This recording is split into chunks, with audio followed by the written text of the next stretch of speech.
Welcome back. Well, they say good things can come in small packages. That's exactly the case for the Mini Challenge. Our own Grant Denyer is racing in this category. And this weekend here at Barbagallo, there's some other familiar faces behind the wheel as well.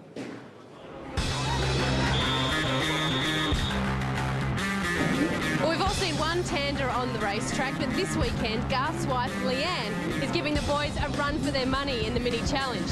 As if the tanders didn't have enough on their plate already this weekend. I jumped at the opportunity. I've seen them racing and I thought they looked like a bit of fun, so of course I accepted. I seem to be on the pace, so hopefully I can just keep that up and, yeah, maybe get a win or something like that. Leanne improved her chances of victory with a front row qualifying position, a better performance than her champion husband managed in the V8s. Yeah, we don't really mention it. Apparently supercars are more competitive or something, I don't know. Former Wallabies winger Ben Tune has handled some tough opposition in his time, but will his skills on the rugby field help him on the racetrack?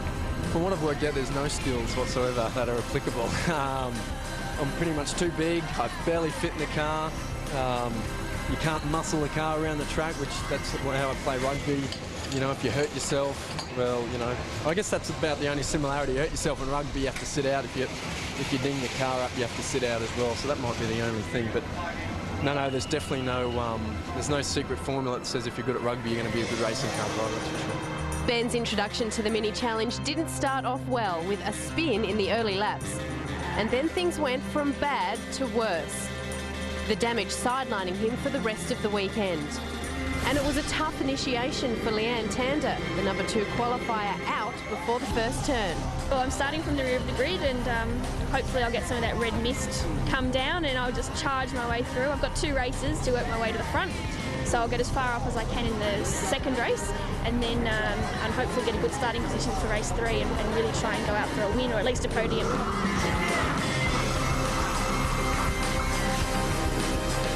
Gee, it can be a hairy ride. The good news for Ben Tune, he's okay. With more on that one, here's our commentators for this race, Lee Holdsworth and Aaron Noonan. Thanks, Matty. Mini Challenge race 2 for the weekend. Gary Young will start from pole alongside Neil McFadden. We've reversed the top 6. Our own Grant Denyer having won race 1 after some penalties were given to Paul Fiore, who originally won the race, and also to Nathan Gear. Finds his way back in position 6, but it's Gary Young leading the way. Neil McFadden in second spot. Paul Stokel tucked up there in 3rd place, and he's had all sorts of problems with that car this weekend, but nice field of cars this weekend. Leanne Tander starting way down the back after that contact yesterday. Yeah, she'll be one to watch through this race, Aaron, I'm sure, but they got away to a nice clean start and seem to be progressing onto this race quite nicely at the moment.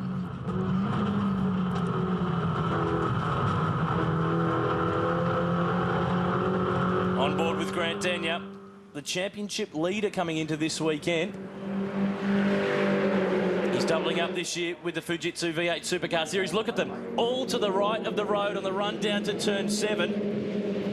I'm not sure what the defensive driving rules are like in this category because everyone died for that inside line. Now, just tucked in there in 5th spot, Damien White, another of the guest drivers this weekend. So there's a few guys with varying backgrounds coming into the Mini Challenge this weekend. Stokel, turn 1. That was a huge lunge into that turn, very ambitious, and luckily not to take, I think it's Todd there, out. Neil McFadden there in second spot, he's repainted this car since the last round of the championship. The cars all came in that red livery, and it's nice to see them changing it up. So there's Grant right in the middle of the action, 6th on the road, in behind Damien White, who covers. He's pretty keen not to let the Deco Rug machine through. These two finished 1st and 2nd at the Bathurst 12-hour back earlier in the year in Mitsubishi Lancers. They've raced V8 Utes against one another. They've done the Fujitsu series. Now they're doing minis. Yes, well, I think they'll be challenging each other on this track. They won't be giving each other an inch, that's for sure. And I'm sure they'll put on a good show for us here. Great little racing cars, the Mini Challenge machines. There's been a little bit of a change, in fact, since the last round of the championship at Wakefield Park. The minimum weight of these cars has been raised to 1,180 kilograms because they actually found that the dry weight of the cars between the prototype and the actual car was a little bit heavier due to a stronger roll cage. This is down at turn 1. And you can hear the front wheel drive machine, turbocharged Mini Challenge machines. working pretty hard. But Gary Young's been able to just inch away here, but look how tight it is behind him. Yeah, it's one big freight train down into turn 5 there, and you'll see down the straight they get a bit of slipstream. So just from tucking in behind the car in front, they can get a bit of a tow. So gives them a good opportunity to go for a good braking manoeuvre into the last turn. This turn is turn 6. And that's really important to gain the speed for this run over the hill down towards turn 7. So close there back in 4th and 5th, all charging for the same position. Damien White might be hung out to dry here.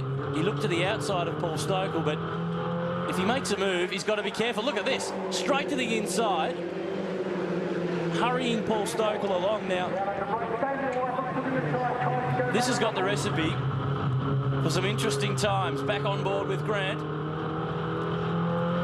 And being the championship leader, in this class, there are weight penalties. There are success ballast. So you win a race, congratulations. Here's a weight trophy. He's carrying 25 extra kilograms in that car, as is Neil McFadden and Nathan Gear, because of their great runs in the first couple of rounds. And Damien White, who is stepping in for a one-off drive this weekend, he's running with the car at normal weight. But look at this, Neil McFadden starting to pressure Gary Young. Lap 4 at Barbagallo. And the Minis, in their first year on the Australian motorsport calendar, great little race cars though. They're purpose-built for this category. Yeah, they are, and you can really throw them around. Being a front-wheel drive car, they got a lot of grip at the front. You just have to stab at the throttle and keep into it through the corner, and the rear sticks to the track. So great car to really throw around and have a bit of fun in, I think. Fastest car on the track is Leanne Tander. She's worked her way through to what is now position 10. Still a bit of work to do there. So Gary Young still leading the way. Last year's performance car champion, the Mitsubishi Lancer. Neil McFadden tucked in behind. A real factor in this championship. Second on points coming into this weekend. Only a case of about 12 points behind Grant Denyer. Here's Nathan Callahan, one of the local drivers who's joined us this weekend. No matter what the support category, whenever a local driver seems to join in, whether it's Formula Ford or V8 Utes, their track knowledge is so important and they go so well. Yeah, they seem to find a few secrets that no one else can find around here for some reason. I don't know whether it's they know where the sand sits in this track, but yeah, I mean, all the local drivers are up the front, and it's fairly impressive. Gary Young leading the way. Here is the fight for 4th. Stokel and White have had a great dive. Paul Fiore, in fact, has charged his way into the mix. Now, he won race 1 yesterday, but actually ended up with a post-race 23-second penalty for passing under yellow flags. And they're all firing past Paul Stokel. So now this car, it's had all sorts of problems. He didn't do a lap before yesterday's first race. So whether that gremlin has got its way back into the number 27 car, I'm not too sure, but Leanne Tander goes zipping on by. So the former Gold Star champ has got some form of a real drama, but this track seems to really suit these cars. Yeah, that's right. I think it's the nature of the circuit that suits these cars. They're I suppose it's a fairly open circuit, and you can really keep the throttle to the floor most of the time around here. But have a look at Leanne Tander. She's absolutely flying. She's passing cars every lap, and seems to be doing the same sort of lap times as the front people still. Now, we saw the incident from yesterday with Ben Tune. We're happy to say that he's being discharged from hospital today, and he's just aggravated a bit of an old rugby injury. But apparently his wife has cut off his CAMS licence. Now, this is exactly what happened yesterday. Just lost the car running around turn 4, and it dug in and flipped over. Just his second ever race meeting after running in the celebrity race at the Grand Prix. But front-wheel drive car, slippery track, easy to do. Oh yeah, definitely. You can see a bit of maybe a bit of inexperience there. He is a rugby player. He's used to rollovers in rugby, but not so much in a race car.